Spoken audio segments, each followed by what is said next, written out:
Hi everyone, I'm Gyunghee Kang, a graduate student at Seoul National University, South Korea. Thank you for joining my presentation this early in the morning. But since I'm presenting from South Korea, it's currently around 10 p.m. here. And anyway, today I will be discussing institutional experimentation of self-employed workers in South Korea, with a special focus on truckers in the road transport industry. As Professor David Pitts already mentioned, the safe rates in South Korea. So that is the research case I'm going to talk about today. This is the outline of today's presentation. And to begin, I'd like to talk about what is recently referred to theoretical puzzle. With the rapid rise of the platform economy, more workers are engaging in platform industries, prompting growing interest among researchers in their collective actions. Previously, it was generally assumed that self-employed workers with their market-oriented work relationship would not act collectively. Therefore, the organized collective actions of platform workers, despite their self-employed status, present an interesting theoretical challenge. However, the context can vary greatly by region. In South Korea, following the Asian financial crisis in the late 1990s, there was a significant increase in self-employment due to a comprehensive deregulation of the labor market, shifting many workers from traditional standard employment to independent contracting. So, excluded from labor protections, these workers have fought for labor rights for over 2 decades through strikes, marches, and demonstration.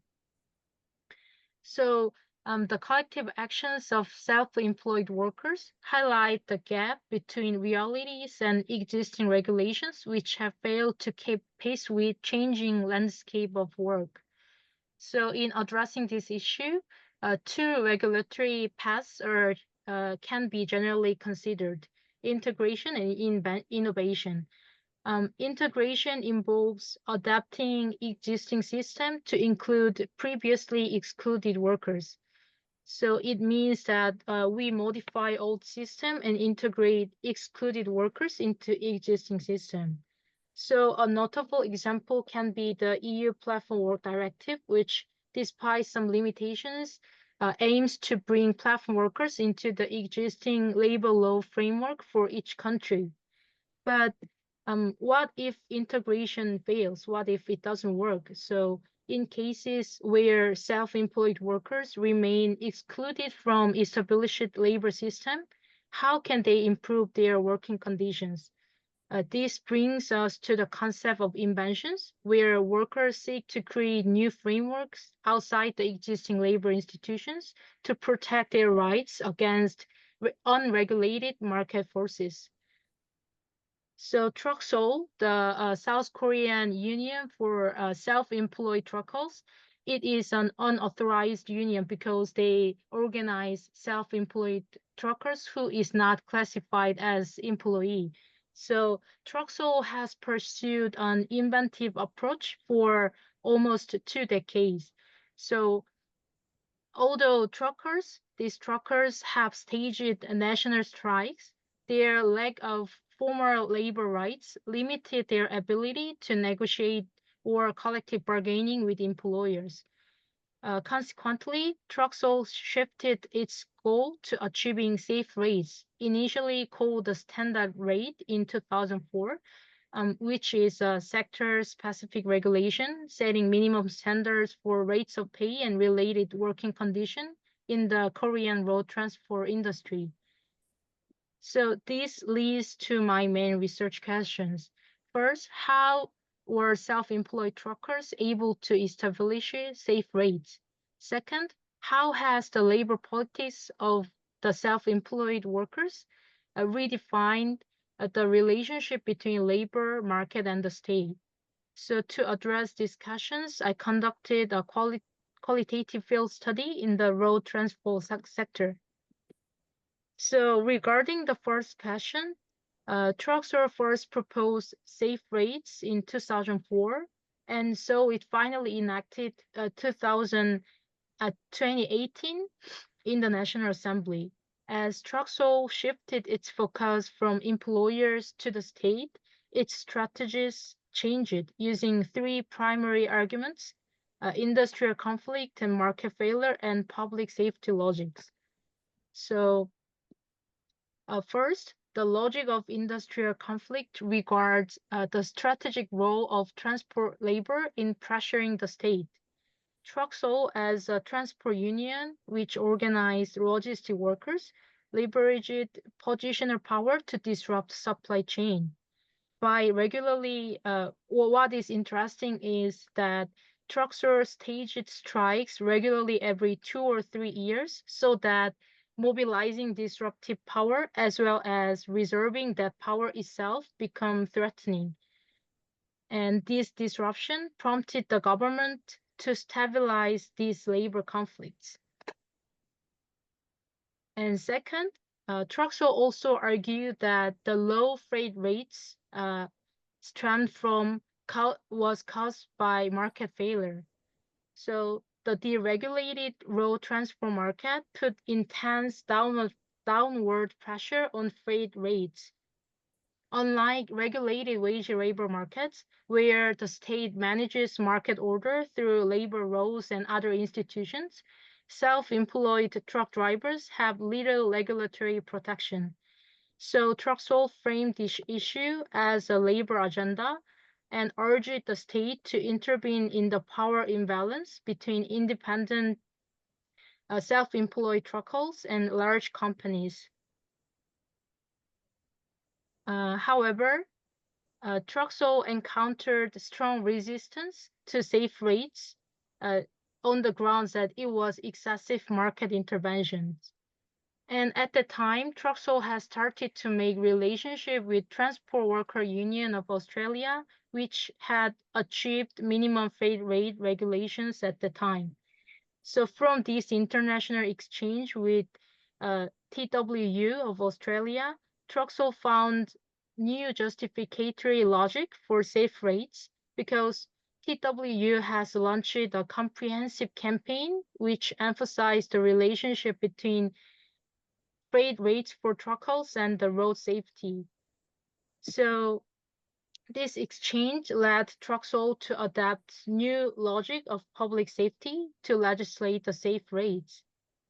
An interesting point is that, in fact, before 2013, when Truxell visited Australia and started its relationship with TWU, there was no links between two unions. They didn't have common targets such as multinational corporations, and they have not experienced any joint events managed by international labor federations or others. Also, they have very different national contexts in terms of political environments, union history, or other mobilization strategy, and many other things. So despite these differences, their touch point was safe rates. Both of them recognize safe rate not just as a one-off campaign, but as a main strategy of union. So these safe rates is a strategy that brings the relationship between freight rates and safety to the forefront of its demands.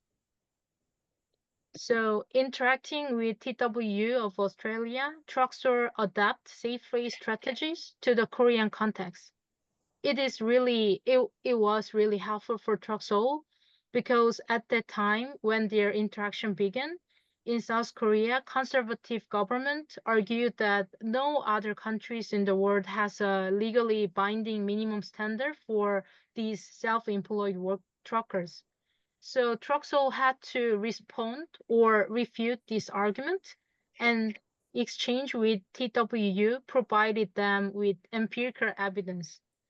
So in this partnership, Truxell found additional support, leveraging road safety concerns to argue for their demand safe rates.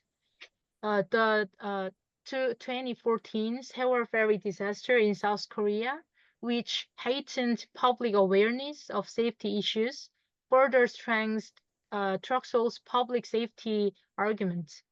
So as a result, the logic of public safety brought the primacy of safety over deregulation to a political space and National Assembly that had been deadlocked over opposition that these safe rates can undermine market orders.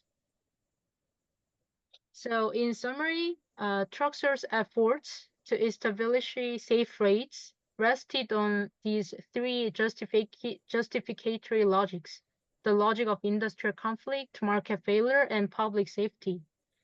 Um, though safe rates were passed in 2018, there was a sunset clause in the safe rates legislation from the beginning, which meant that the system would end at the end of 2022 without new legal reform. And with the current conservative government's resistance to extending safe rates, trucks will fail to extend or expand safe rate system. So now, not only Truxel in South Korea, but also other unions across countries launched the Global Safe Rate campaigns together last year. And this campaign would help build some momentum for the continued fight in South Korea, as well as spread safe rates to more countries. So from this analysis, I would like to propose 3 points for discussions. First, more alternative options rather than integration into existing labor institution needs to be more developed. Workers and unions generally pursue similar goals, such as improvements of pay and other working conditions, but what always matters is the way how can they reach to this goal. So if the traditional route allowing them secured labor rights and collective bargaining is too difficult to achieve right now, then workers need to develop more options and paths to gain labor's control, at least partly, in unrestrained market. Secondly, especially regarding workers having less bargaining power, such as these kind of non-standard workers or platform workers or immigrant workers, research question tends to focus on what drives them to organize and how they succeed in organizing. I also think that it's reasonable because their movements are way harder than the one of standard workers. But I'd like to state that we also need to pay more attention to what makes them survive after organizing and how they deal with struggles faced after associations are finally built. And lastly, Truxell's 20-year movements demonstrates that strategic position of logistic workers alone is not enough to achieve their demands, especially under fragmented labor systems, such as the context of South Korea. Only when they utilize the strategic position and realize positional power, that strategic position can really matters. Also, logistic workers' structural power to leverage their economic power might be threatened by counter mobilization by state or employers. So even these kind of workers who have economic leverage to disrupt supply chain or the area of production need to mobilize social or moral appeals to gain a broader social consent for their demands. So in this regard, to understand contemporary labor politics, power resource theory has some gaps to fill in. So this is my presentation. So thank you for listening, and it will be really helpful to give you any questions or comments. Thank you.